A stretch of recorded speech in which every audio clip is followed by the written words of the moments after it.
Bem-vindos a mais um episódio do nosso podcast Conexão Inteira. Eu sou a Amanda e estou aqui com a minha parceira Bia. Tudo bom, Oi. Bia?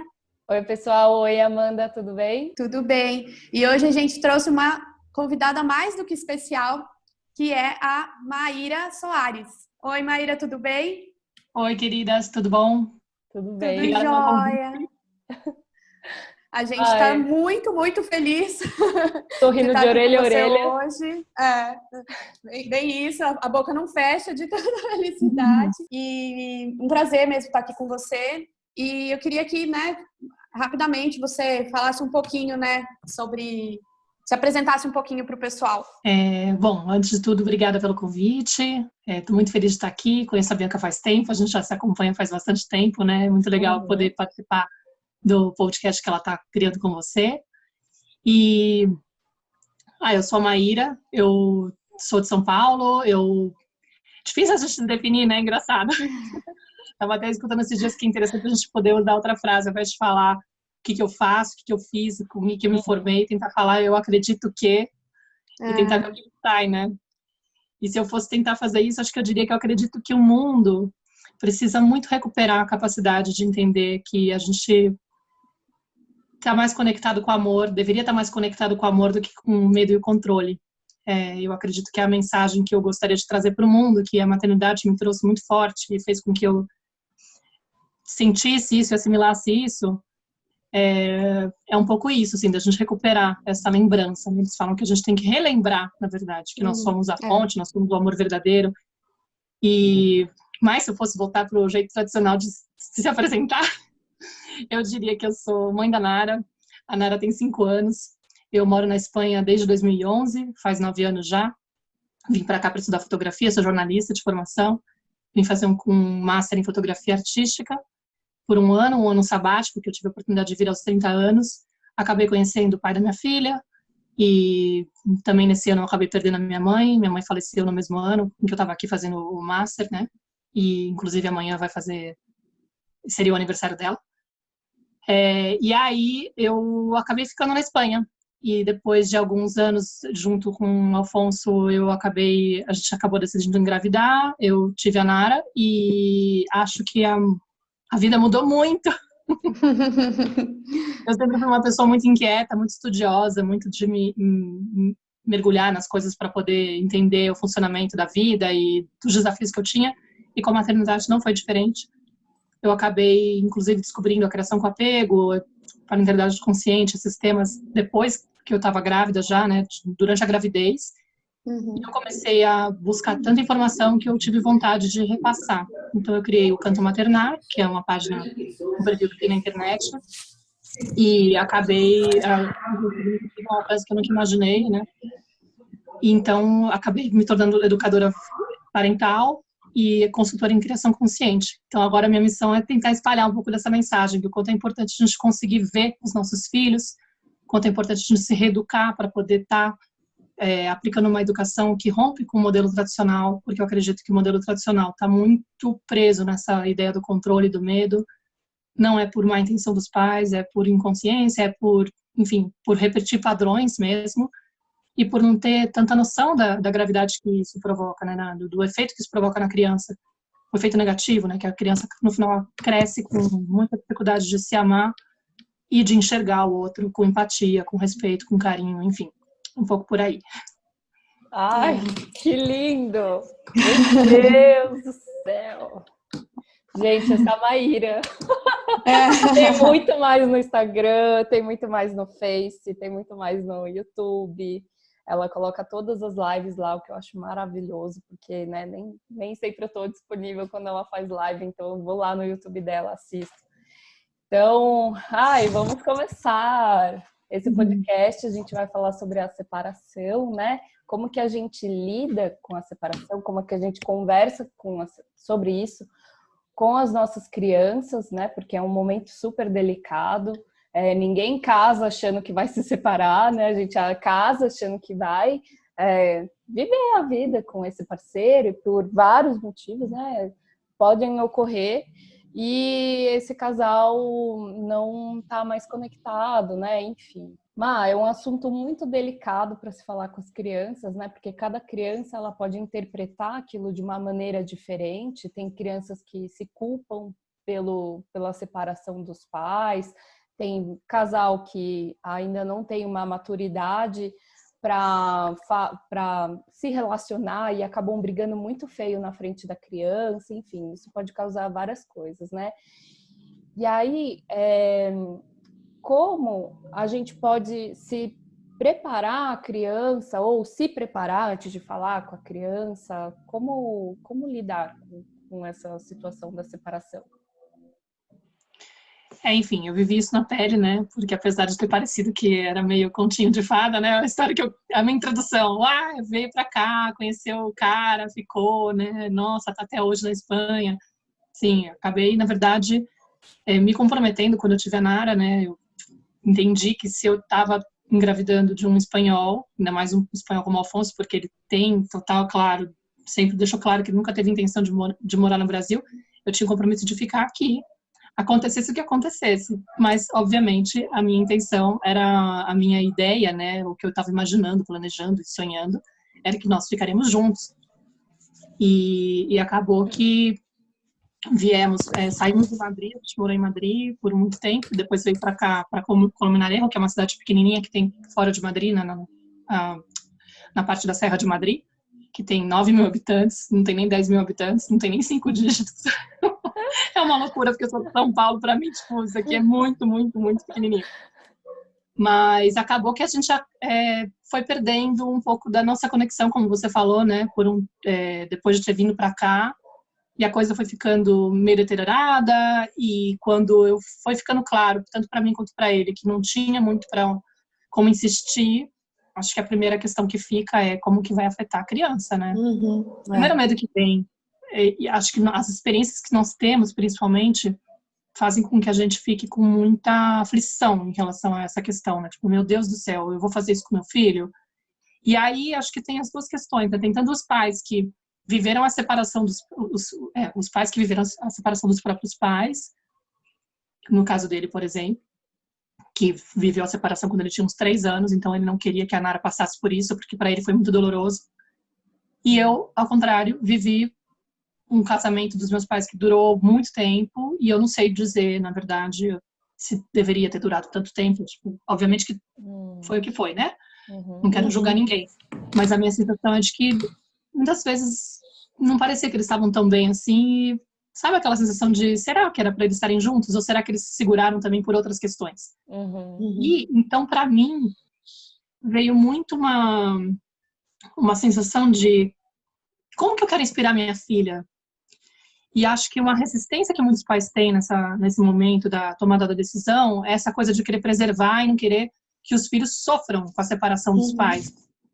No entanto, se a gente fica num lugar de entender que final de relacionamento, que o divórcio é um fracasso, né, como se fosse um problema, e que você está empurrando esse problema na criança, está expondo a criança a uma dor muito grande, obviamente que na hora que a gente vai contar para a criança, a gente não vai ter segurança de passar para eles a ideia de que é positivo também, quando cada um decide que o término é, digamos, inevitável, porque eles tentaram de tudo, ainda existe esse respeito, né? Ainda existe um carinho, digamos, uma gratidão pelo fato de nós vivemos uma relação, nós escolhemos estar juntos, se você veio disso, né?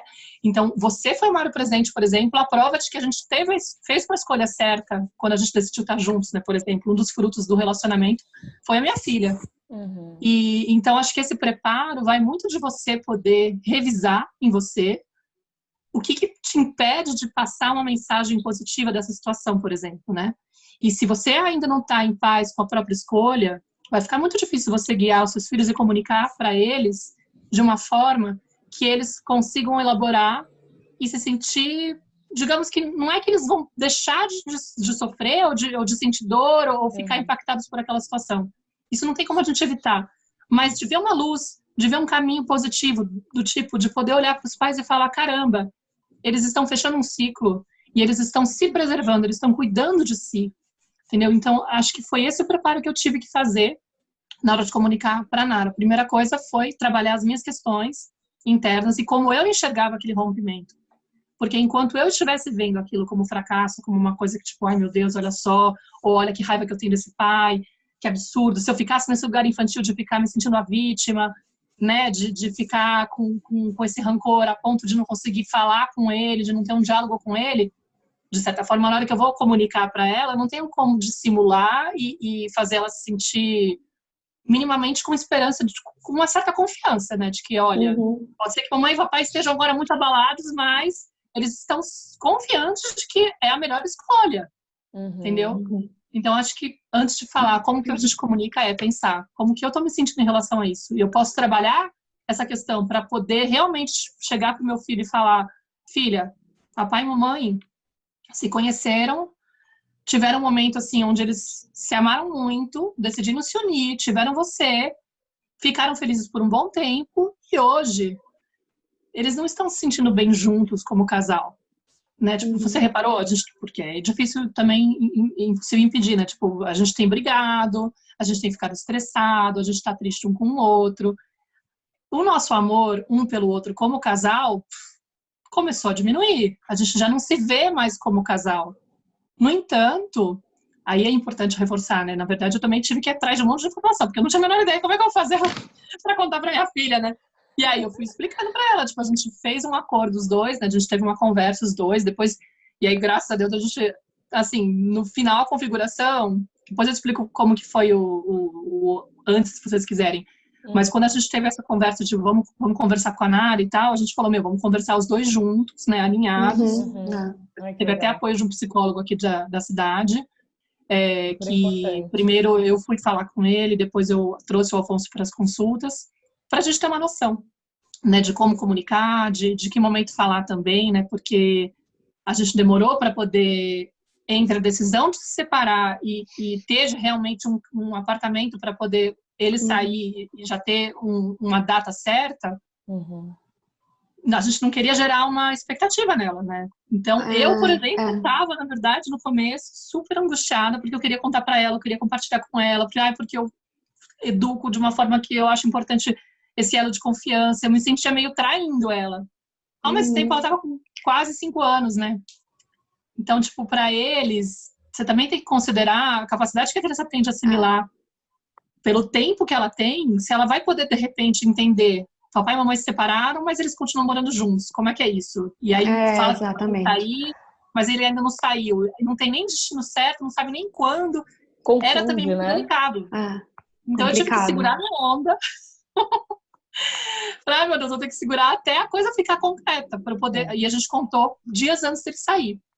Já com a coisa certa, assim, sabe? Tipo, ó, filha, papai e mamãe não querem mais estar juntos como casal.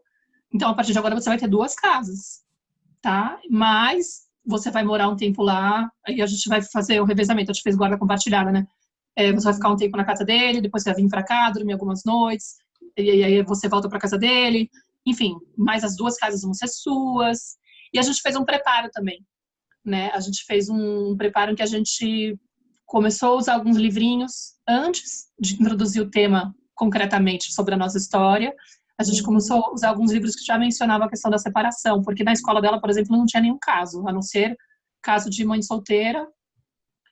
E então não tinha referência, assim, para poder falar. Que, na verdade, tinha um ex-aluno, né, que é vizinho nosso. Então, foi até engraçado, porque no dia que a gente contou, a primeira coisa que ela falou foi, igual o Chavi, né, que é o vizinho nosso, que era da escolinha, que ele tem os pais que moram separados. A gente falou assim, você vai ter 2 casas igual o Chave. Igual a Valentina do livro. A menina que a gente lia do livro. Já associou. Isso, igual a Valentina do livro. Já associou, né? Associou na hora. Mas sabe, Maíra, você falando de ajuda que vocês tiveram, eu acho que esse é um ponto muito importante que eu acho que nem toda família, no momento ali, pensa nisso, né? Então, aqui também a gente achou super importante ter um apoio, né? Então, a gente também passou por isso, né? Passei há pouco tempo por isso. E exatamente como você falou, estava decidido antes de começar a pandemia, mas durante a pandemia não tinha como a gente se movimentar, não tinha como a gente, né, se mudar. Eu estava aqui na casa da minha mãe. Então, a gente falou assim, não vamos contar. Não é o momento de contar. Porque como fica a cabeça da criança? Né? O meu filho tem 3 anos hoje, né? Não tem condições. Então, eu acho que alguns pontos que você citou, assim, eu acho que é bom a gente reforçar o quanto é importante. Então, procurar ajuda, né? Para ter um apoio para fazer, porque não é fácil, por mais que a gente faça isso de uma maneira bem compassiva, né? Por exemplo, existe muito respeito, existe muito amor, assim, né? Afinal, né, é o que você falou, nós tivemos o maior presente da nossa vida juntos, então é uma coisa que nunca se acaba, né? Então, existe esse respeito e procurar ajuda para, por mais que seja, né, esteja passando por isso num momento fácil, entre aspas, nunca é fácil.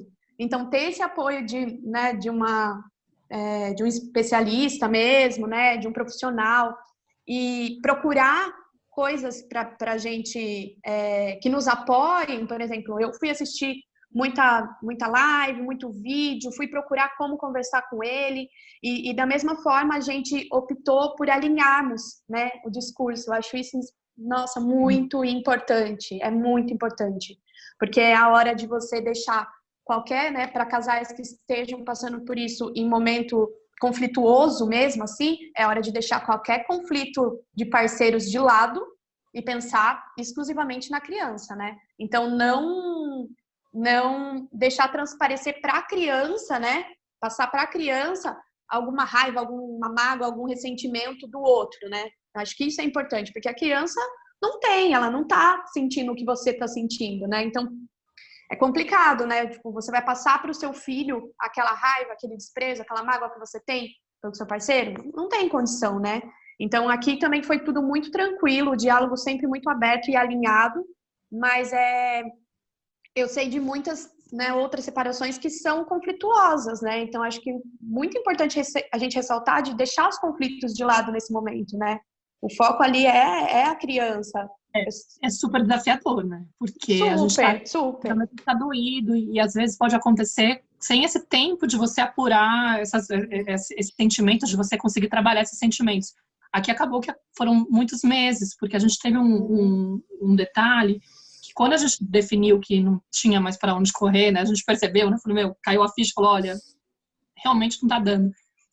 Na sequência, a Nara tinha uma operação para fazer, que era bem invasiva, porque ela nasceu com uma malformação na mandíbula e a gente estava, por conta da apneia de sono dela, com a data meio que ia acontecer em agosto do ano passado. E essa conversa foi, tipo, julho, sei lá. Então, a decisão que a gente fez foi, vamos esperar a operação passar e aí a gente se acolhe, porque vai ser muito difícil de acompanhar o processo da recuperação. Ela teria que ficar 3 meses com o aparelho do lado de fora do rosto dela, ativando o aparelho para poder abrir o corte do osso. É uma reconstrução de uma mandíbula, uma coisa bem delicada, bem invasiva. A gente não sabia exatamente como ia ser a recuperação, quanto de dor ela ia ter, mas já ia ser a terceira operação dela na vida. Sem contar outras intervenções médicas que já foram bastante desafiadoras, assim, pra gente, né? Então, a gente sabia que era difícil esse processo de acompanhar ela. E são 2 eventos traumáticos, né? A operação em si e a separação. Então, a gente falou, vamos esperar esse período da operação passar para realmente procurar a casa depois, porque senão ela vai ter 2 baques simultâneos. Só que aí a operação foi adiando, né? Tipo, nunca vinha a data, porque é hospital público e tal. No final, foi marcada para outubro. E uma semana antes, para não dizer 2 dias antes, eu descobri que não iam fazer a intervenção da reconstrução da mandíbula. Eu fui ligar para o hospital para saber quantas noites eu ficaria. E a mulher falou, não, mas agora vai ser só tirar um dente que está dentro da mandíbula depois que vai ter a intervenção. E ninguém me falou nada. Nossa. Eu aqui adiando a minha separação, mudando a minha vida, sabe? Para poder esperar a operação. Eu não acreditava, assim, foi muito inesperado.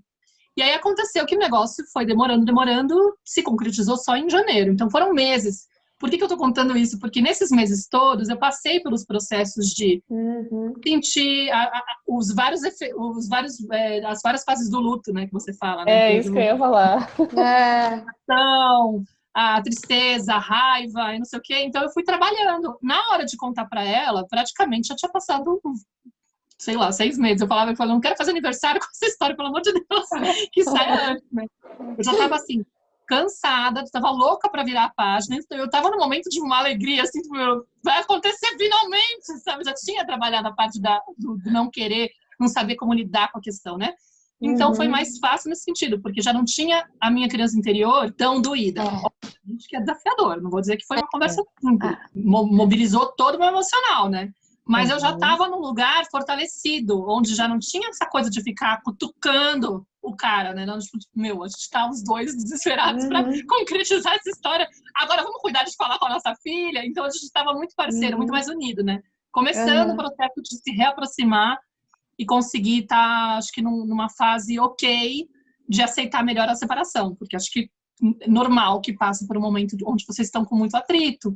E quando a gente transfere isso sem querer para a criança, é muito pesado, porque ela fica realmente muito insegura, ou acaba até absorvendo, muitas vezes, a dor de uma mãe, né? De repente a mãe pode, ou de um dos pais, e ela pode se sentir desconfortável, por exemplo, se ela percebe que a mãe está com muita raiva do pai, ela pode entrar num lugar de não se sentir autorizada a demonstrar o carinho pelo pai. Sim, exatamente. Exatamente. Então, é delicado a gente cuidar disso, tem que ter muita maturidade para não confundir a nossa raiva do parceiro ou da parceira e contaminar a criança com essa leitura, né? Tem que, tipo, falar, uma coisa é o que é a minha história com uma pessoa que não funcionou e agora a gente está decidindo terminar, e a outra coisa é a relação dessa criança com esse pai ou com essa mãe. Eu não posso ficar interferindo porque eu estou prejudicando essa criança. Ela tem todo o direito de ter a relação que ela quiser com o pai, né?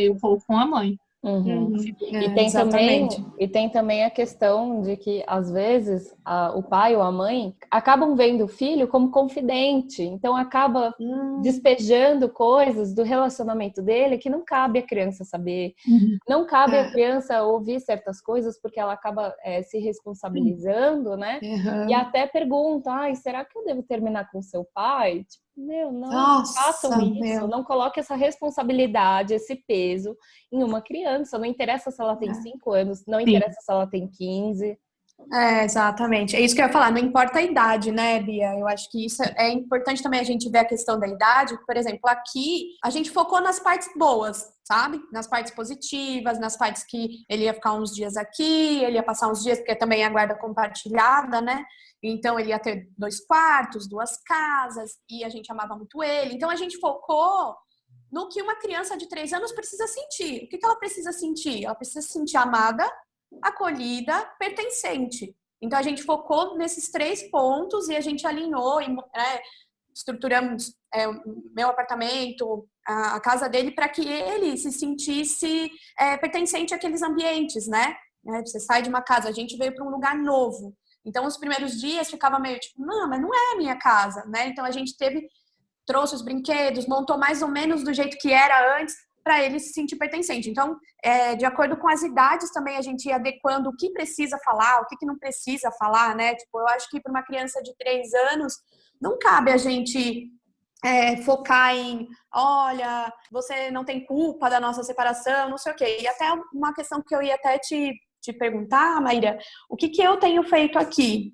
Mas porque eu já praticava isso antes mesmo da separação.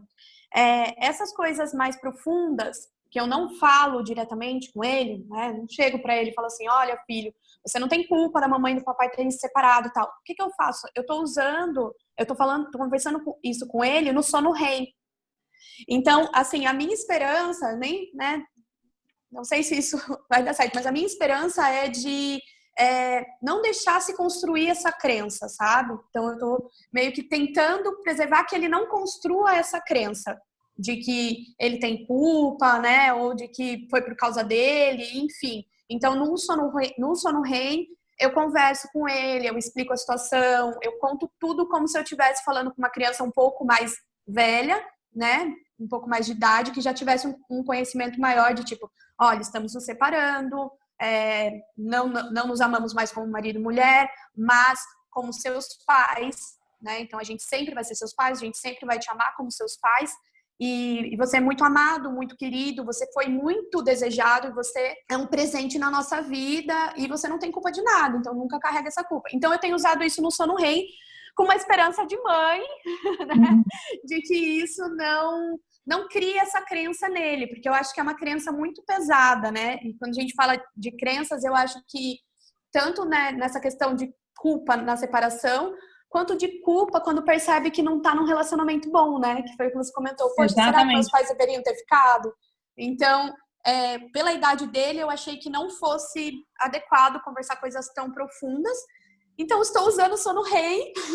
Amanda, eu fiz a mesma coisa. Eu tive a mesma tentação. Assim, quando eu comecei a ver os livrinhos de referência, alguns citavam a culpa. Eu falei assim, mas acho que não tem sentido eu trazer se não via dela. Exato, aí eu acho que a questão é abrir para ela, entendeu? Tipo, se tem alguma dúvida, se quer fazer alguma pergunta. No caso, ela estava com quase 5, né? Ela completou 5 um mês depois.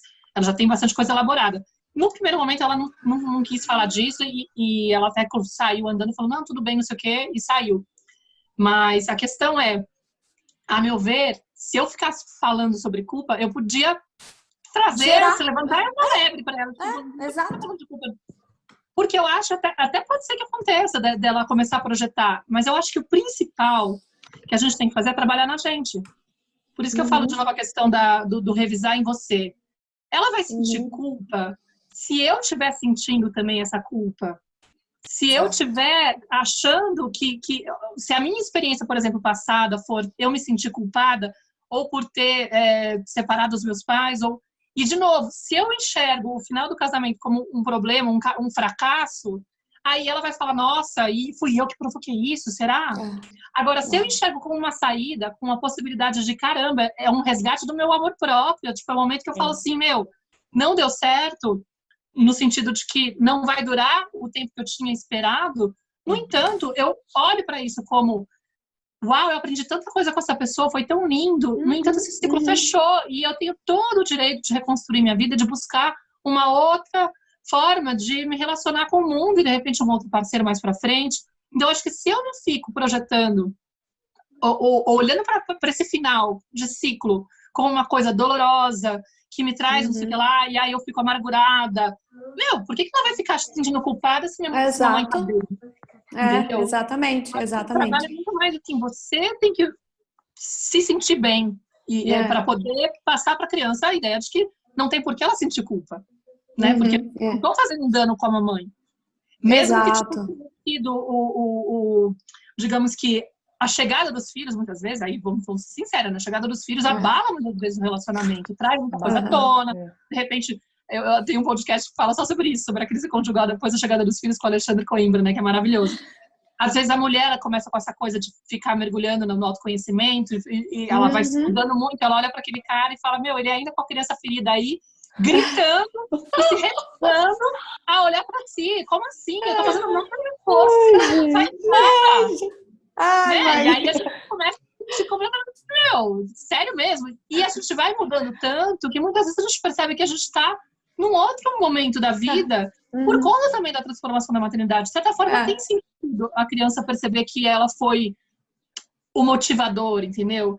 Agora, será que era para esse relacionamento ter permanecido? Será que é um problema ter finalizado, entendeu? Tipo, então, acho que por mais que seja o provocador, vamos supor, né, que tipo, foi aquilo que trouxe a virada de chave e acabou propiciando um certo distanciamento, que eu também não vou ser hipócrita e dizer que não acho que tem a ver com isso, não quer dizer que tenha sido ruim. Sim. Entendeu? Exatamente. Eu não acho que foi ruim. Entendeu? Para mim tá sendo curativo sair do relacionamento que hoje eu vejo que não tem sentido para mim, entendeu? E de eu poder reivindicar isso para mim mesmo com a filha. Entendeu? Rompendo um padrão. E o interessante também, né, que a maternidade nos traz esse autoconhecimento, que às vezes a gente está vivendo anos num relacionamento abusivo e não sabia, começou a saber, né, através dos estudos, de experiências. E ela fala, não quero isso para mim, eu não preciso disso, né? E aí é uma dessas quebras, né, de conexão. E aí, se veio pela maternidade essa percepção, graças a Deus, entendeu? Então, tipo, na verdade, a criança não precisa se sentir mal, ela precisa se sentir, tipo, ela veio meio que com uma mensageira de mamãe, olha pra si. Tipo, recupera seu amor próprio. Como assim? Olha o desrespeito que você tá tendo por você mesma. Você não tá reparando? Porque aí a mãe percebe que ela tem dificuldade de oferecer pra criança coisas que no final das contas ela fala assim, mas peraí, como que eu quero que a criança me respeite se eu não tô me respeitando? Entendeu? Como que eu quero que ela se goste de si mesma se eu tenho me tratado dessa forma, se eu tenho permitido estar dentro de um relacionamento onde eu não me sinto bem. Eu não preciso nem ir pro extremo do abuso. Mas outra coisa que eu queria falar, que você mencionou, Bi, que eu acho que é interessante também, essa questão desse cuidado que a gente tem que ter para não usar a criança de conselheira, de psicóloga, né, de inverter os papéis. Porque muitas vezes também esse lugar infantil que a gente pode permanecer, que a gente corre o risco de permanecer por estar tão doído e por querer, às vezes até porque está com esse vazio emocional tão grande, precisar preencher aquilo, de repente usar a criança de apoio emocional, quando, na verdade, eu super entendo e acho fundamental a gente ser verdadeiro e honesto com a criança, né? Uma coisa que a Amanda trouxe também de como que a gente comunica, né? O que a gente pode contar para essa criança? De ficar ponderando, assim, eu acho que de nenhuma maneira a gente pode fingir que não está acontecendo. Papai foi viajar, papai mudou de cidade, sei lá, às vezes o pai vai para um outro lugar e corta a relação, e os pais mentem, né, para a criança, falam uma outra história, tá trabalhando, e a criança fica perdida, ela fica sem a verdade completa, que é preservar a criança, né? Só que, na verdade, você tá, tipo, criando uma relação de mentira, de desconfiança, desonesta com a criança. E o que ela vai crescer com que tipo de confiança em relação a você, né? É super perigoso isso. Agora, o outro ponto é você ter um extremo de você não filtrar nada. Você pode se colocar no lugar de vítima, de ficar falando, nossa, esse cara é um horror, olha o que ele fez comigo, ou ficar até considerando, tipo, será que eu faço isso, será que eu faço aquilo? Ai, não sei. Tem histórias de crianças que às vezes não conseguem fazer encontros com os amigos porque precisam estar em casa para cuidar do pai ou da mãe que tá mal. Meu pai não tá bem. Ai, hoje ele não tá bem. Eu podia sair com vocês, mas não sei se eu... Não, eu vou ficar com ele. E aí rola aquele esquema da codependência, né? De você começar a virar um cuidador do adulto e você também vai adquirir esse padrão durante a vida, e quando você crescer, você vai ser aquela pessoa que está mais preocupada com a necessidade do outro do que com a própria. É uma inversão é uma inversão de papéis, né? E sabe uma coisa que eu senti, Mayra, que eu achei que pode ter influenciado? Desde pequena a gente sempre falou tudo para ele. Então, por exemplo, eu sempre vou sair, eu sempre avisava, porque a gente sabe que tem muita mãe que fala assim, eu não posso sair de perto dele, que ele chora. Então eu saio escondido, né? Eu tenho que sair escondido para ele não chorar. Que é péssimo. Então, desde o começo, a gente sempre optou por falar a verdade para ele. Então, eu senti que isso ajudou bastante no entendimento também, sabe? Então, quando eu fui deixá-lo pela primeira vez, eu falei, olha, agora você vai ficar aqui um pouquinho na casa do papai, vai passar uns dias com ele, vai brincar com ele, sua vovó também vai vir te ver e tal. E a mamãe vai voltar para a cidade dela, porque são cidades diferentes, né? E depois de uns dias o papai vai te levar, tudo bem? Tudo bem. Eu achei que quando eu fosse entrar no carro, né, que ele visse que eu realmente estava indo embora, ele ia chorar, do tipo, pera, achei que você ia ficar. E não, ele entendeu, ele me abraçou, me beijou, te amo, tal, me deu um beijo e falou tchau, tchau, mamãe, até mais. E a gente que fica triste, né? Por um lado, eu fiquei meio em choque. Eu fiquei um pouco em choque, porque eu falei assim, nossa, eu achei que agora era o momento que ele ia chorar. Eu senti que foi por todo um contexto que a gente já trabalhou com ele desde muito bebê. Eu acho que com pode certeza, ter relação. Inclusive para você, né? Como nós adultos também, porque eu acho que a grande questão, muitas vezes, nessas situações ai, meu Deus, eu vou ter que sair, meu filho vai ficar angustiado, né? Voltando para o primeiro exemplo, antes da coisa da separação. É uma angústia também do pai e da mãe. Meu Deus, eu não consigo ver meu filho angustiado. Ele vai estar frustrado, ele vai estar desesperado, eu não quero que ele sofra. E aí é uma questão de, então eu vou sair escondida porque assim, né? Inclusive assim eu não vejo a cena.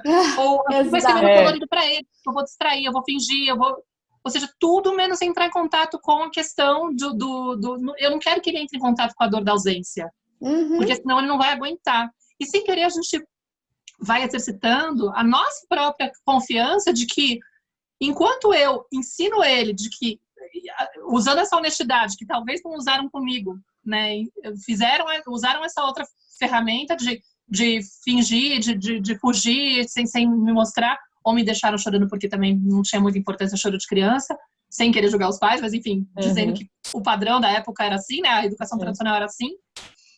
Então, tipo, eu fico achando que ele não vai ter capacidade, só que a partir do momento que eu me disponho a treinar essa outra forma, aprender essa outra forma de colocar filho, eu vou, mas eu volto. Filho, você viu que eu voltei? Né? Mamãe voltou, mamãe foi, mas ela voltou. E ele vai, sim, chorar, muitas vezes, ter esse incômodo, expressar isso. E a gente vai aprendendo que não é o fim do mundo. Quando você faz esse esquema de estar sempre sendo honesto com a criança, criando essa relação de confiança, a criança ela vai perceber que ela pode, que aquilo que você está contando é verdade. Ela vai se sentir mais confiante. Então você já gerou essa sementinha de mamãe está me contando que isso vai ser dessa forma, então eu acredito. Agora também é curioso que quando eu também me surpreendi muito com a reação da Nara. E num primeiro momento a reação dela foi super light. Ela saiu andando e falou: nossa, se vai ser assim, vai ser legal. E saiu andando. E eu, peraí, calma, a gente nem teve a parte de perguntar. Você quer fazer uma pergunta? Ela simplesmente saiu andando. Caramba! Não teve nada. Ela foi pro quarto, foi pegar uma boneca, e aí a gente perguntou se quer conhecer a casa do papai, porque a gente já tinha o apartamento e tal. Até achei que pudesse ser precipitado, mas a gente sugeriu. Pera, mamãe, eu vou buscar uma coisa no quarto. Aí ela inventou que ela queria desenhar uma coisa pra mim, e que era junto com o papai que ela tinha que fazer o desenho. É muito engraçado, porque é meio simbólico, né? A criança vai usando outras formas de se comunicar. E aí eu não podia ver, então eu tive que sair da sala, né? E de repente eu vi que ela começou a ter um ataque e começou a brigar com ele, porque ele desenha, né? Então, tipo, ela sempre pede, desenha assim, desenha assado. Aí ela pinta em cima do desenho dele, às vezes eles fazem umas coisas em parceria. Aí ela tava brava porque ele tinha desenhado a orelha no lugar errado, uma coisa do tipo, sabe? Não é isso que tem assim! Não sei o quê. E aí eu senti, né? Porque eu tenho essa leitura, já tô já tenho experiência, eu senti, tipo, nossa, tá vindo por outro lado. Teve um gatilhozinho lá pra ela poder soltar aquela informação que veio e que incomodou, que ela não soube elaborar na hora. Tipo, ela não tem maturidade pra falar, puxa, isso que estão falando é meio foda. Não sei direito o que eu fiz a respeito disso, mamãe. Vamos conversar a respeito. Quem faz, nem adulto faz isso. Então, de repente, ela teve um ataque, né? De uma coisa assim, que a gente poderia dizer, a tal da birra, né? Mas enfim, teve um ataque emocional lá, uma crise, e começou a gritar e chorar, espernear e brigar com o pai por causa daquilo. E aí eu fui observando, assim, que em vários momentos depois ela tinha umas descargas emocionais. Mas que, no geral, a conversa dela e o jeito dela lidar era muito, assim, natural. Muito positivo, muito tranquilo. Não, mamãe, tudo bem, a gente vai agora para casa do papai e tá tudo certo. Inclusive agora que a gente tá em esquema de quarentena, que a gente acabou decidindo ficar juntos, os três, durante essa... Curiosamente, né? Porque eu tô agora mais tempo com ele de volta em casa do que com ele fora de casa. Deu 2 meses e ele teve que voltar, né? Mas a gente decidiu ficar juntos. E a gente explicou pra ela, filha, ó, é uma questão provisória, né? Tipo, vai ser por enquanto o coronavírus tá aí fora, que a gente chama de coronavírus. A gente não pode ficar na rua, ficar indo pra lá e pra cá com o carro não é legal, porque às vezes a gente fica muito tempo vendo outras pessoas que a gente não pode ver agora. Então, a gente achou melhor ficar os 3 na mesma casa. Tá bom, mamãe, tá bom. E volta e meia ela menciona outra casa, entendeu? Quando a gente for pra casa do papai de novo, eu vou pegar o brinquedo tal, sabe? Não tem uma coisa dela ficar perdida. Por quê? Porque a comunicação é muito clara, é muito honesta.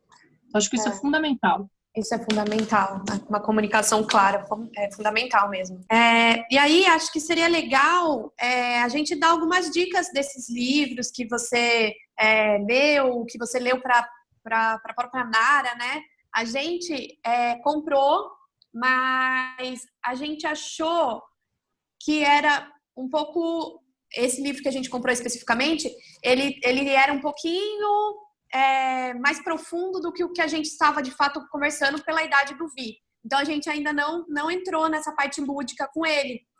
Eu acho que a gente vai esperar um próximo momento. Mas eu acho que isso é um ponto legal de falar, né, Maíra? A mãe, o pai, precisa ter esse conhecimento, né? Até onde eu posso ir com meu filho, né? A gente conhece a criança, né? A gente sabe, a gente está convivendo, né? Então, tipo, poxa, tem nos livros. Eu li, muitas mães usaram, você usou também, é bacana. Quando a gente pegou, a gente falou, vamos esperar mais um pouquinho. não tá tão bacana agora pro momento que ele tá vivendo. E assim, eu acho que quanto mais a gente conhece, igual você falou assim, ela teve uma crise e na hora você já, isso aqui é um gatilho do que ela não soube expressar lá. Isso é um treino, né?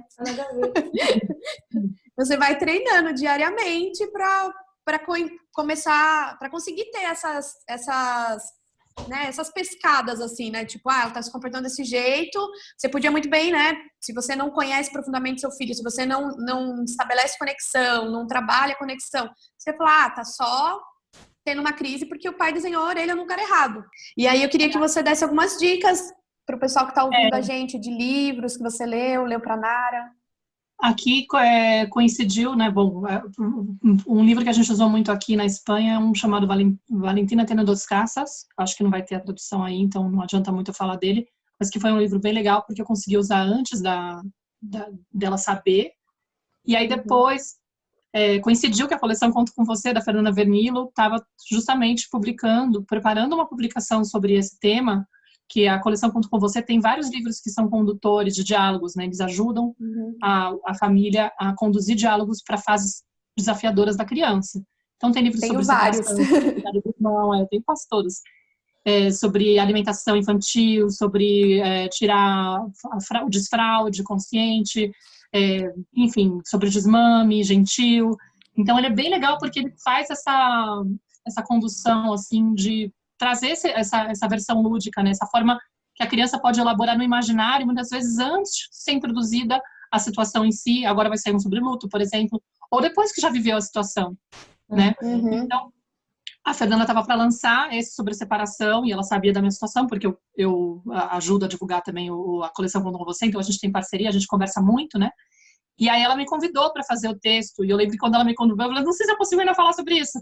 E depois de um tempo, quando ainda estava elaborado, eles demoraram quase um ano, assim, elaborando super cuidadoso, foi feito junto com uma psicóloga também, a Viviane. Ela me passou a versão que ainda não estava, que nem é a versão final, eu cheguei a imprimir ela, ainda não estava colorida, coloreada, agora eu tô meu espanhol, agora pegou. Colorida.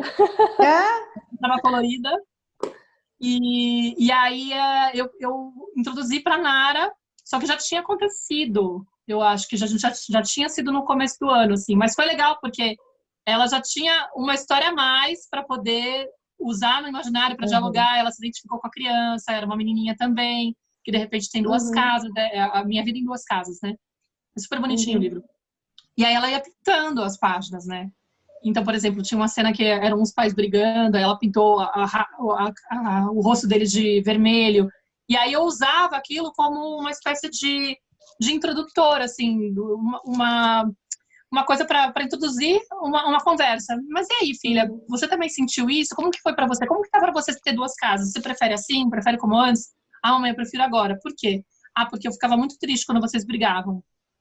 Olha. Sabe? Então, é muito interessante isso, porque você acaba dando espaço para a criança, né? Promovendo um espaço para que ela possa se expressar. Ela se identifica com o personagem do desenho, do livro. Ela percebe que aquilo lá não é o único só dela, ainda mais no caso dela que tem pouca referência fora. Então, ela pode se sentir, de repente, meio um peixe fora d'água, como assim todo mundo tem papai e mamãe na mesma casa e só eu tenho... que inclusive pode ser uma projeção nossa, mas enfim. Ela pode sentir esse sentimento. É importante a criança se identificar, né? Então, ela tem um espaço de, isso também acontece com a menina. E aí, tem até isso que você falou, de ficar ligado, assim, se é para criança ou se não é. Tinha a palavra culpa lá, eu não usava. Né? Tipo, você não precisa ter culpa. Eu filtrei, ela não sabe ler ainda, eu falei, eu não vou precisar, acho que não tem necessidade de eu falar disso. Eu senti. Exatamente. Foi esse livro que eu comprei. A gente comprou, a gente guardou e a gente está esperando mais um tempinho para a gente introduzir. Eu acho que também, por enquanto, né, não tá indo para escolinha, tá só aqui, né? A gente mora em cidade pequena, então, tipo, ele fica aqui comigo, passa uma semana lá com ele, né, por causa da quarentena. Então, a gente achou que dava para esperar mais um pouco para introduzir, sabe? Mas a gente comprou exatamente esse livro, porque eu adoro toda a coleção do Conto com Você, é incrível. Ele tá mais elaborado, a versão que você tem tá mais elaborada do que a minha, porque a minha ainda não é final. Com a quarentena ela não conseguiu ainda me enviar. Eu tenho o meu texto lá, mas ainda não tenho em mãos. Quer dizer, eu tenho até o PDF da outra versão, mas a que eu imprimi e usei com a Nara ainda era a versão não final. Então não tinha essa coisa de escrever os sentimentos, porque eles têm toda uma coisa de interação também, né, com a criança, que é legal. Acho que tem várias coisas que são bem interessantes para você usar, e é super válido. E você pode realmente filtrar, ou no seu caso, esperar, porque com 3 anos talvez tenha tudo. Talvez muitas pessoas perguntam, mas com que idade eu faço não sei o quê? Depende. Cada criança vai desenvolvendo de repente a fala dela ainda não está muito bem desenvolvida, ela não, né? Então não dá para você ser tão certinha assim na data, não é uma coisa fixa, não tem, aí vai da sensibilidade do pai e da mãe. Isso que você falou também da coisa do sacar, que aquilo lá foi um gatilho que no final disparou o incômodo dela e tal. Acho que isso que você falou é uma questão de treino. No final você vai percebendo. Eu já conheço a minha filha e eu sei totalmente que ela tem muitas vezes uma postura muito madura, aparentemente, diante de uma situação. Ela fica muito tranquila diante de várias situações que são meio desafiadoras, do tipo tomar uma vacina, fazer um exame de sangue, né, no caso. Fazer um exame de sangue, ela pode ficar super tranquila na hora, só que às vezes digamos, a descarga emocional vem depois. E aí eu fico atenta, porque se eu ficar interpretando aquele evento parece uma besteira e fez ela chorar, tipo, como assim? Minha filha tá chorando porque o prato tá da cor diferente do que ela gostaria, ou porque a banana quebrou, ou porque, sabe, uma folha não sei da onde, como assim, nananã.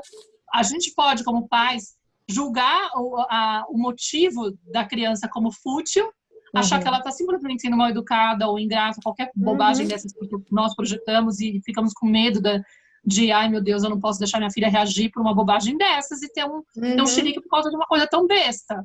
Só que se a gente olha o contexto geral e fala, caramba, ela acabou de receber a notícia de que os pais vão se separar. Ela está super sensível, eu imagino, por dentro. Só que ela não soube colocar isso de uma forma, digamos, madura ou organizada. Verbalizada, né? Ai, mamãe, papai, eu tô me sentindo meio mal com isso, eu não sei direito o que fazer. Você pode me dar colo? Não. Ela vai encontrar um momento onde, de repente, aquele choro vem e a gente pode olhar para esse choro, inclusive, como algo bom. Ao invés de ficar incomodado com a postura da criança, de estar disparando, esperneando com uma coisa que parece ser besta, você fala, nossa, que bom, porque agora ela vai conseguir trazer para fora. E aí, rever a nossa forma de acolher. Sim. Ao invés de ficar tentando corrigir ou encurtar o choro, fala, putz, eu vou dar um suporte para que ela possa trazer tudo para fora. Caramba, vou aproveitar que é a hora do jantar, e que tudo bem essa comida esfriar, não tem nenhum compromisso depois, não tem nada de ser urgente agora é cuidar dela. Então eu vou ficar aqui o tempo que for, permitindo que ela traga esse choro, porque vai ser curativo para ela precisa. Porque, de novo, aquela história, eu não vou impedir que a criança entre em contato com a dor. E nós, como pais, não temos que colocar essa pressão em nós mesmos. Porque a vida vai trazer situações dolorosas, sim ou sim. Então, a gente tem que fazer as pazes com isso. Tipo, eu não sou a pessoa carrasca que estou promovendo dor no meu filho porque decidi me separar, olha só que absurdo o que eu estou fazendo com a minha criança, e agora qualquer coisinha que ela expresse de dor, meu Deus do céu, olha o que eu fiz com a minha filha, não pode ser, filha, não precisa chorar, tá tudo bem. E aí fica tentando usar várias formas de desviar a criança do choro, né? Mas existe um pouco de projeção social disso, né? Eu senti um pouco de peso, assim, dessa projeção social do tipo, você se separando vai trazer um trauma para o seu filho, sabe? E assim, quando na verdade não é, porque é exatamente o que você falou. A vida não vai parar para deixar eles, né, numa bolha onde eles nunca vão sofrer ou se frustrar, né? Pode ser que lá na adolescência ele se apaixone por uma pessoa que não vai ser correspondido. Talvez ele tente entrar no vestibular e não passe. Então, tipo, quem sou eu para evitar as frustrações que ele pode ter, entendeu? Claro, eu posso ajudá-lo a lidar com elas, mas retirar todas as frustrações que as crianças, né, quando adolescentes e adultos vão viver, é impossível, mas eu acho que é uma ilusão materna, né? É uma ilusão que a gente tem. A gente fala assim, eu vou preservar ele não vai sofrer com nada. É uma ilusão, a gente não tem esse poder, né? E o sofrimento é relativo também, né? Porque se ela não sofre agora pela separação, ela vai sofrer vendo diariamente os pais brigarem na frente dela. Porque, querendo ou não, um vai cutucar o outro, que um tá errado, o outro também. Então, a criança interior... Por isso que é super importante a gente trabalhar também a CNV, né? A comunicação não violenta. Porque conversar com um parceiro bem nesse momento eu acredito que seja bem desafiador, né? Porque é criança ferida de um lado, criança ferida do outro, e um coloca as garras no outro, então pra dar merda é 2 palitos. É 2 palitos. A Precisa CNV estudar é perfeita, né? bastante para aplicar a CNV, que né, é delicado. E acho que porque não é o só que... ela fica presenciando esse ambiente caótico, emocionalmente adoecido, como ela também pode se sentir responsável. Então, é um peso muito grande. Eu não tive essa relação. E aí, acho pior ainda. É muito mais difícil para uma criança lidar com o peso de ter mantido os pais juntos. Aí sim que eu acho que é prejudicial. Aí sim que tem um sentido de culpa, entendeu? Que acaba fazendo sentido. Porque meus pais estão infelizes, caramba. E eles quiseram ficar juntos para me preservar. Preservar do quê? De presenciar isso, gente. Esse tipo de padrão, aí, isso assim, eu não julgo quem se prende com isso, porque eu acredito que vem de uma dor também, vem de uma preocupação, vem de uma crença limitante mesmo. A pessoa realmente está presa, condicionada a acreditar que isso é melhor para os filhos. Muitas vezes viveu isso, né? Pais que não tiveram a coragem de se separar e não conseguem conceber. E pode ter também um monte de pressão de crenças que são do coletivo mesmo, né? Pode ser religiosa, podem ser de várias, digamos, demandas, exigências que a sociedade coloca da forma como se enxerga um relacionamento, que uma vez que começou não pode terminar, que se terminar é um fracasso, e que se terminar não existe família. Eu lembro da vez que logo que eu me separei, uma amiga minha que mora aqui em Madrid, que trabalha com a Doméstica, que é uma plataforma de cursos online, precisava de um personagem para poder participar de um curso, né? Que vinha uma fotógrafa do Brasil, fotógrafa de famílias, precisavam de uma família para ser fotografada. E ela me ligou e falou assim, eu posso indicar você com a Nara? Aí eu falei, tá, mas é que só sou eu e a Nara. E aí, na hora, assim, caiu minha ficha. Mas peraí, só eu e a Nara é família. Eu mesma, que já tenho todo um trabalho de ficar investigando, de ficar detectando as crenças, de ficar quebrando, desconstruindo, na hora me veio isso. E aí foi engraçado, porque eu percebi que também estava no meu sistema de crenças essa ideia de que o casamento tem o pai acabou, não tem família. Não tem a imagem da família. Claro que tem, mas preciso ainda construir isso em mim. Porque às vezes essa percepção vem do nosso ambiente familiar, né? Quantos de nós não ouvimos, não, mas eu não quero nem...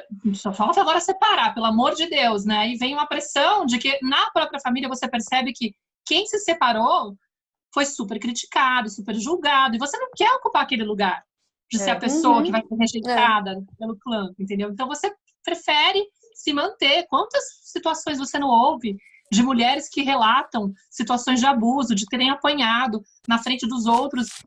Tipo, outro dia, ouvindo Dilemas, não sei se vocês conhecem o podcast da Lua Barros com o marido dela, ela relatava um caso que só de ouvir a carta da mulher eu já chorava, assim, no primeiro momento, porque eles sempre leem uma carta e acabam comentando durante o negócio. E a menina tinha, acho que, apanhado do cara no casamento. E aí todo mundo fez vista grossa, sabe? E ela viveu um relacionamento só de abuso, o tempo todo de abuso, e acho que ela perguntava, agora não faz tempo que eu ouvi, perguntava se tudo bem se separar, sabe? Tipo, meio que querendo... E aí, será que eu tenho motivo pra realmente querer sair dessa relação? Ou tinha separado e queria saber se tudo bem ter saído? Mas, enfim, a pessoa entra num lugar de não se respeitar e acreditar que, de fato, ela tem que preservar aquilo. Porque é inconcebível. Aí tem outras questões que entram, né? O medo de ser rejeitada, por exemplo. Se ela não detecta que existe, que é essa cobrança que ela tem, entendeu? Ou essa coisa de não conseguir olhar para a própria necessidade, né? Que a CNV pode fazer com que você pode te ajudar a recuperar isso. O que eu sinto? Qual que é a minha necessidade que não está sendo atendida? E por que o diabo eu não consigo me dar o direito de me sentir merecedora dessa necessidade? De respeito por mim? Enfim. E aí também tem outra crença, né? Tem outra crença de que se você for mãe e se separar, você nunca mais vai conseguir um cara na sua vida, pode esquecer. Então a gente tem que ressignificar tudo isso, trabalhar tudo isso, porque foram anos e anos de pessoas falando isso pra gente, né? Eu comecei a ressignificar agora, uma crença muito forte de que, tipo, você teve seu filho, seu corpo já era, ele vai ficar assim, nunca mais vai voltar. Isso é uma crença que eu tinha, assim, enraizada de mim, que foi, ó, Teta Healing na veia, pra ressignificar isso, e agora, em um mês, eu emagreci 7 quilos. Então, assim... Então, assim, maravilha, você encontrou a crença raiz, maravilhoso. Eu tô procurando. Exato. Tem que encontrar a crença raiz, né? Tem que encontrar qual que é a crença que tá por trás. Porque às vezes você acha que é uma, aí você vai lá, cutuca, aí abre uma camada da cebola, você descobre outra, descobre outra. E aí, essas coisas vão bloqueando. E também tem outra coisa também. Tudo bem se você ficar sozinha, sabe? A gente não precisa de ninguém para ser feliz. A gente não precisa de ninguém para ter uma criança perto. Tudo bem, se você quiser ficar sozinha, fique sozinha. Só que não vai ficar buscando qualquer cara na esquina, achando que, agora eu tenho uma família. Que isso daí é uma crença super equivocada, né? Acho que você só pode ser aceito pela sociedade se você tiver o parceiro, né? Sim, Eu trouxe esse livro aqui que fala qual família pertence com a sua. E olha a diversidade de casais, tem até casais homoafetivos, enfim. Eu já tô trabalhando isso com o Gui, porque para ele sair da bolha, né? Ele vive numa bolha de mamãe, papai, filhinho, mamãe, papai, filhinho, filhinha. E aqui traz uma gama de diversidade muito legal, que eu fiz até um vídeo falando sobre isso, eu vou colocar depois no meu canal do YouTube, porque é um livro muito interessante, né? Não precisa... eu também estou trabalhando esse lado do Guilherme, porque hoje em dia a sociedade, as crianças fazem bullying com qualquer coisa, né? Então, se a pessoa é separada, vai fazer bullying porque é separado. Não, então eu já estou trazendo aqui para o Guilherme de que tudo bem, ser diferente é normal.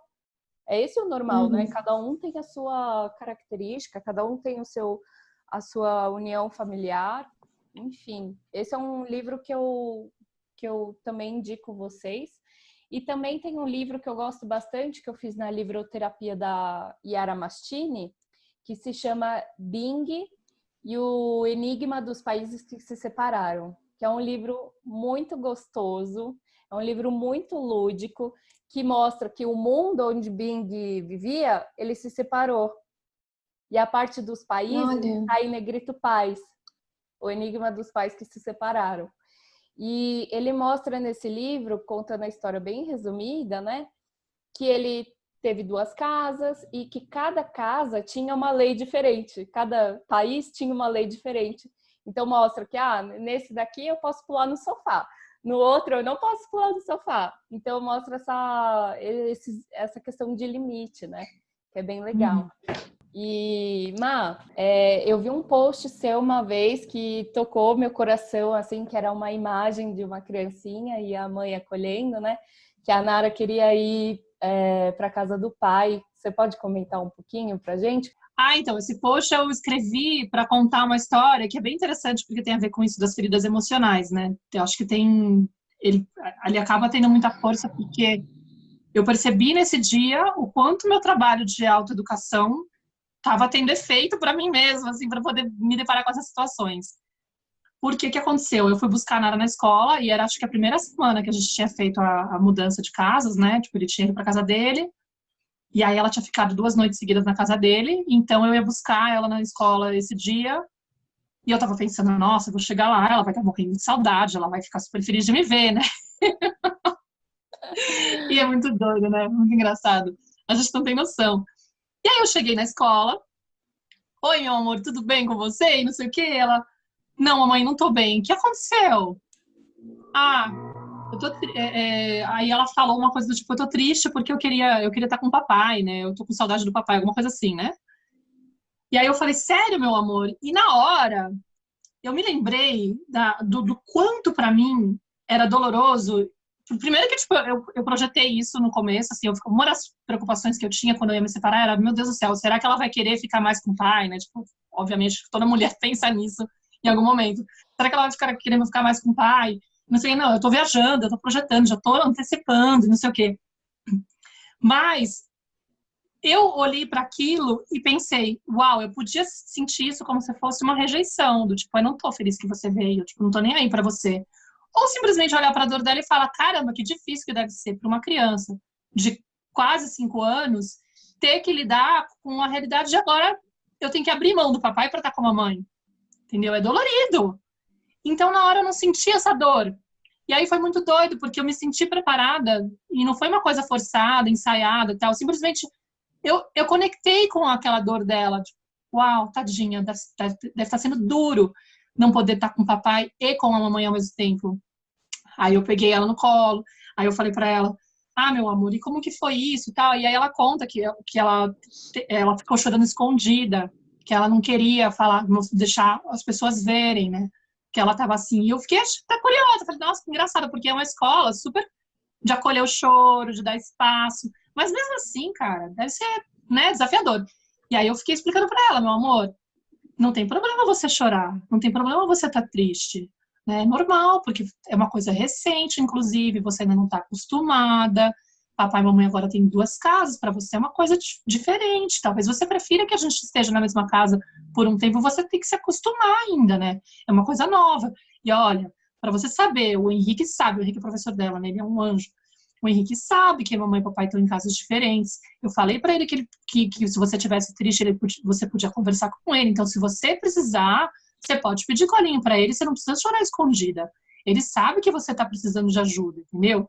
Para normalizar isso, deixar a criança entender que tá tudo bem expressar a vulnerabilidade, que não tem que ter vergonha, que é normal, é natural, que a gente vai viver essas questões na vida. E o que é mais importante é a gente se sentir acompanhado. Né? Então, eu tive uma conversa com a escola, que eu acho que é importante também colocar, de você, de repente, trazer a informação de uma forma, buscar essa colaboração, né? essa parceria, né? Esse pacto entre os dois e falar, olha, seguinte, a Nara tá passando por isso em casa. Se você perceber que ela tá mais sensível, né? Porque às vezes não vai trazer, tipo, da mesma forma que em casa eu começava a perceber que ela chorava por outros motivos, se você perceber que ela tá sensível, que ela de repente tá mais agressiva, tá mais birrenta, tá mais não sei o quê, nananã, pode ser que seja por isso. Aí você também me avisa, pra eu poder ter noção e de repente promover algum tipo de acolhimento para ela, ou de repente indagar ela naquele dia, você tá bem, meu amor, tá tudo bem? O Henrique falou que hoje você tava um pouco mais sensível, que, né, tem criança que fica agressiva.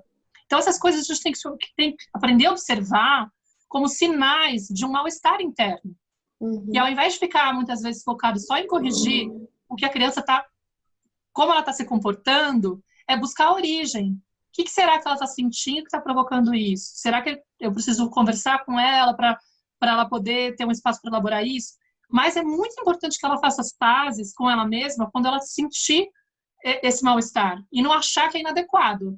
Então eu tive essa conversa com ela para poder pedir para ela, inclusive, você promete para mim que quando você se sentir mal na escola, você vai pedir ajuda para o Henrique ou para a Chantal, né, que é outra professora e tal? Eles sabem que você está com a mamãe e o papai em casas novas e que para você talvez esteja ainda novidade. Então não tem problema você falar com eles, tá bom? Tá bom, mamãe, tá bom. Ai, então foi meio que, acho que foi esse post, né? Sim, eu li o post, a primeira vez que eu li eu me emocionei, eu tô emocionada de novo com você falando, porque é muito bom quando a gente cria os nossos filhos nesse ambiente respeitoso, nesse ambiente de conexão, de saber, nossa, minha filha, ela tá chorando, mas não é por causa da orelhinha que ficou torta, mas é porque tem algo mais profundo, né? Então, muito lindo, assim. Muito, muito lindo. Parabéns pelo seu papel, parabéns por você estar, né, experienciando e passando isso para as outras mães, que pode estar clareando vários pontos escuros. E acho que eu só queria aproveitar, porque você me fez pensar numa coisa, né? Não sei por que você ficou emocionada, talvez você tenha identificado alguma questão da tua infância, não sei como foi para você. Mas, por exemplo, o medo que o Afonso tinha, principalmente, era isso, de como vai ser para ela enfrentar isso. Porque é muito doloroso ver dois pais se separando. E aí eu falei, Afonso, é diferente. Ela não vai repetir essa história. Porque os seus pais fizeram o que eles puderam, né? De acordo com o nível de consciência deles, da maturidade deles, do repertório que eles tinham, de como se fazia naquela época e tal.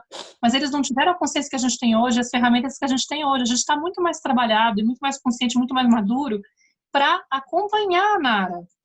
Eu acho que a sua dor maior não é o fato de seus pais se separarem em si.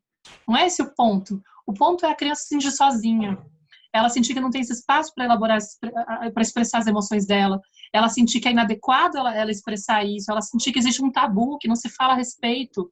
Então é muito diferente. Por isso que o preparo maior tem que ser o adulto conseguir dar esse suporte e realmente não se omitir nesse sentido, ou não ficar com medo de permitir que a criança entre em contato com essa dor, porque é isso que vai provocar o sofrimento. É a resistência à dor, é tentar contornar para que ela não entre em contato de jeito nenhum com aquilo. É impossível. Então você tem que abraçar, acolher, dar espaço.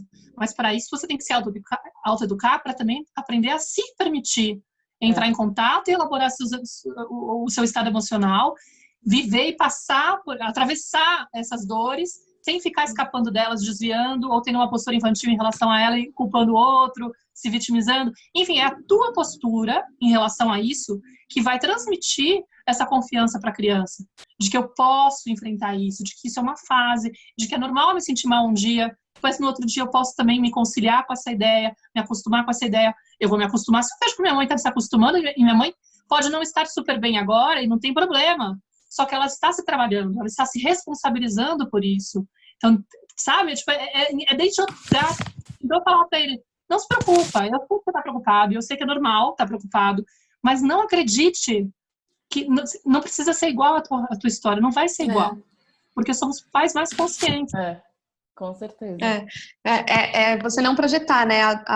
Talvez a dor que ela sinta não é a mesma dor dele. Então, tipo, ele estava projetando a dor dele que foi tão forte que ela poderia sentir igual. E nunca né?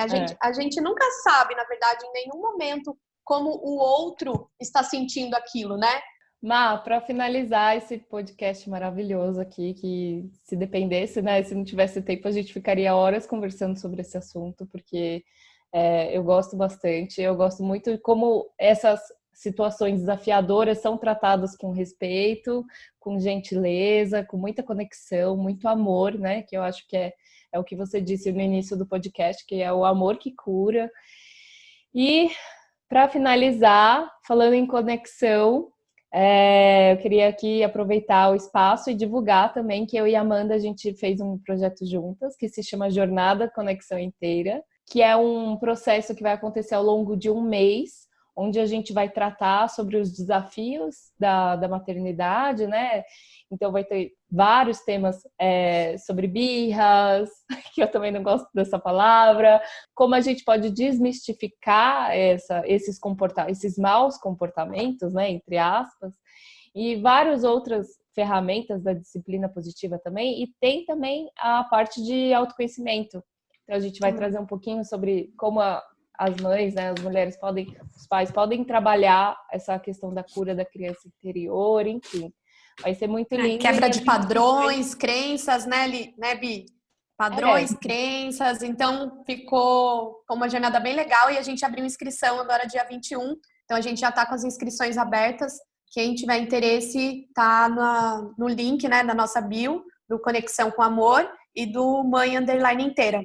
E eu vou deixar aqui também na descrição do vídeo para facilitar a vida de vocês. É isso. Ai, Maíra, eu quero tanto te agradecer. Eu falei, gente, tenho que me segurar para não tietar ela, porque eu sou muito fã do seu trabalho e acompanho há muito, muito tempo, né? E é muito inspirador. Então, né? Tudo que você compartilha com a gente é muito inspirador, inspira muitas mulheres, eu acho isso incrível. Então, eu queria agradecer de coração, estou muito feliz de você ter participado do nosso podcast. Obrigada, querida. Ela escreve uns textos assim, que conversa com a nossa alma, né? Eu me sinto super tocada, super, super, super tocada. E é de uma maneira muito amorosa, assim. A Maíra, ela fala com as pessoas de uma maneira muito gentil, de uma maneira muito amorosa, acolhedora. Então... parabéns pelo seu trabalho, Má, parabéns por ser quem você é, porque você é fantástico. E eu estou muito honrada de ter você aqui.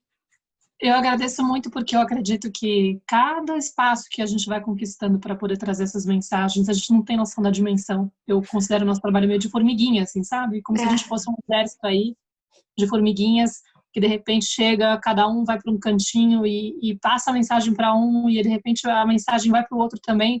A gente não tem como ter dimensão assim do impacto que tem, porque eu falo que se eu mudar a cabeça de uma mãe e essa mãe parar de repente usar estratégias com o filho que antes eram controladoras e tentar pelo menos fazer um trabalho de se observar e mudar a forma como ela interage com a criança, perceber mais conexão com essa criança, ela não só está mudando essa criança, e favorecendo essa criança, como ela está servindo de inspiração para outras mães. Então, a gente tem noção. E é maravilhoso poder participar disso, né? Porque realmente a gente vai se sentindo mais unido, mais próximo, e vai desconstruindo um monte de coisas que, no fundo, assim, eu sinto que a gente está muito contaminado mesmo por um padrão adoecido. Então, quanto mais vozes se unirem, mais espaço a gente tiver para poder trazer a ideia de que, olha, é possível sim conectar pelo amor, educar através do amor, do respeito, da conexão, da empatia, dá um pouquinho de trabalho, sim, porque nós temos feridas. Mas, cara, é um caminho super bonito. É um caminho possível. Então, tipo, eu agradeço o espaço, porque eu sei que pode ter uma pessoa, pelo menos, que pode já estar mudando a forma de pensar, de olhar para essas questões e se sentir mais apoiada, identificada, empoderada. Então, maravilhoso. Obrigada mesmo. Obrigada. Inclusive, seguir meu trabalho. Caso não conheça, eu estou no Instagram, no Canto Maternar, também tem um canal no Telegram, que é o Canto Maternar, tem um canal no YouTube, que é o Canto Maternar, tem uma página no Facebook, que é o Canto Maternar, enfim, me busquem que vocês me encontram. Mai, você também tem um mini curso, né? De como bombar no Instagram. Você vai deixar as inscrições abertas ou vai ter um período para ficar aberto e fechado? Sim, ele está aberto com um preço bem acessível agora durante a quarentena. Eu vou começar a subir o preço dele aos pouquinhos, mas ele está pensado justamente para apoiar as pessoas que ou precisam agora se adaptar ao mundo online, porque agora com a nova era a gente não tem como fugir mais, ficou mais evidente ainda com esse contexto do isolamento social, que a gente não sabe como vai ser a realidade daqui para frente, mas que ter um espaço na internet para poder trazer o seu trabalho, ser vitrine do seu trabalho, para poder atrair clientes que possam ser seus pacientes, ou pessoas que você atende, enfim, para educadores parental, por exemplo, é uma ferramenta muito boa, o Instagram, como porta de dar visibilidade para o trabalho. E eu sei que tem muita gente que está preocupada porque não tem um conhecimento, ou já tem até um perfil profissional, mas que nunca deu muita atenção, não sabe como gerar conteúdo. E eu, com 3 anos de experiência com a página criada, acabei atraindo um público de 300 mil pessoas, que me trouxe muita experiência.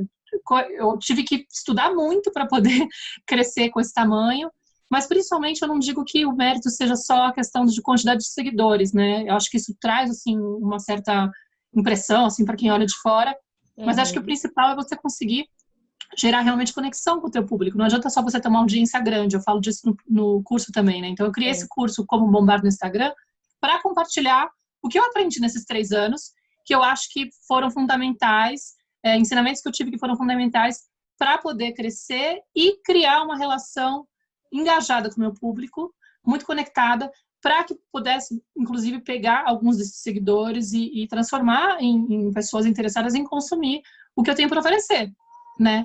Que são o meu trabalho, o meu atendimento como consultora em criação consciente, esse curso, por exemplo, que eu estou fazendo agora, mas por um tempo foram cursos de outras pessoas que eu divulgava. Então, quem estiver precisando desse suporte, né, tipo, meu Deus do céu, como é que eu faço para me inserir no mercado no Instagram, ou para configurar minha página e trabalhar minha página de uma forma que realmente atrai as pessoas certas para minha página, esse curso está pensado para isso.